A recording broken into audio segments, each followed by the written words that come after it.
up against Atletico Madrid. I don't know if you would have thought that possible a few years ago. Yeah, I mean, it's definitely a really good team. And I don't think anyone was imagining this until they announced this tournament and the format in which it was played, and we've all been, really excited and looking forward to it. So yeah, it'll be a really good test for us, and I think we're all ready and all prepared. Danny, just in terms of y'all finishing, what has to happen to get goals? I know you guys are in the spot there.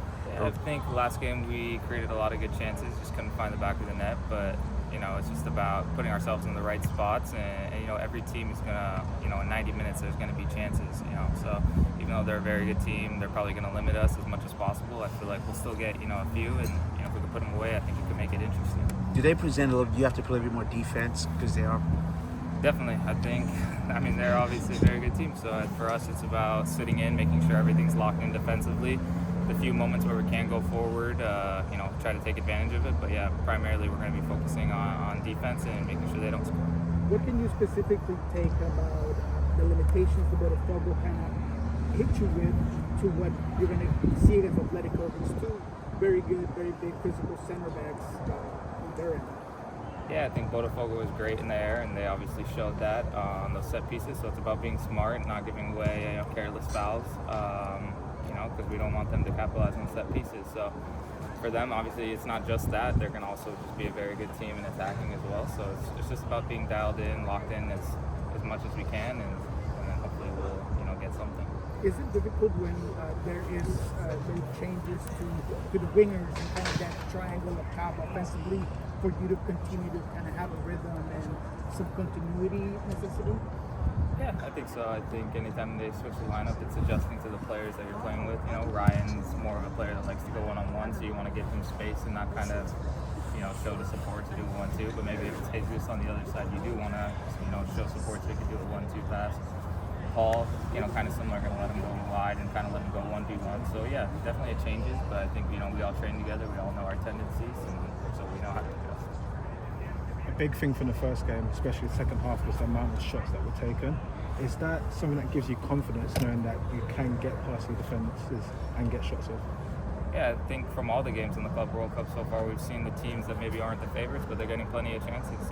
Even LAFC against Chelsea had plenty of chances. So, I definitely think throughout a 90-minute game, you're definitely going to get chances. It's just about being optimistic, and yeah, even though they might be controlling the game a lot at moments, it's just about those few moments that we get where maybe we could capitalize.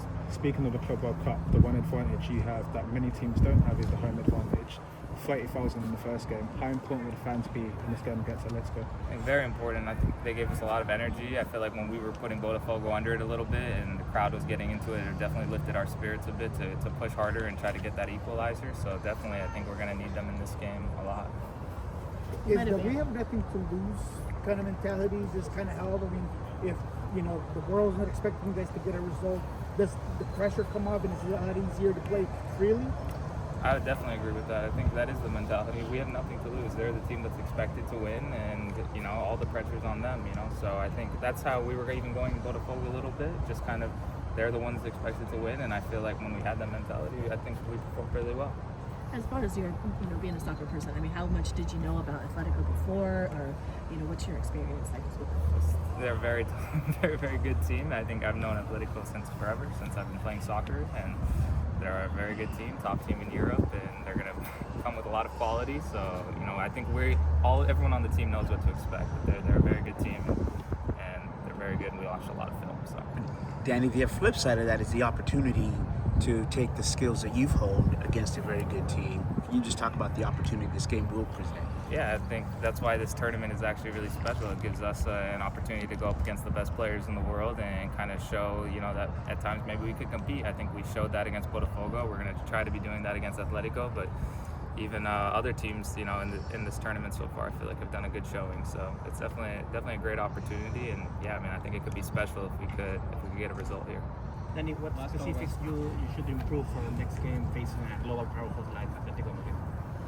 I just think it's about, not giving away careless fouls, not giving away set pieces. I think that's something we took away from Botafogo because, they're really good on that. So I think that's something that we could carry into this game. But I mean, they're a really good team, and for us, it's just about being focused defensively. That's where all the focus is being put. How could we limit them as much as possible, and then how could we take advantage of the few moments that we do get? What's the general census of the group in terms of two new factors? One, the grass, and two, the balls. The balls, does it feel any different? Yeah, I mean, me personally, I actually like this ball. It's really nice, and I think the grass, everybody loves it, you know, more than the turf. So it's definitely nice to play on. I think it gave us a little bit of extra energy going out on the field and feeling the grass. And you know, I wish it could stay forever, but it felt very nice to play on it for sure. One thing that's been different about this Club World Cup is the walk-ons before the game. How did that feel in that moment? Yeah, I think that was a very cool moment. They had the smoke, the long walkout. It definitely was a moment for me to just take in and kind of understand the magnitude of this big tournament and this game. And it's definitely something special, I think, for all the players.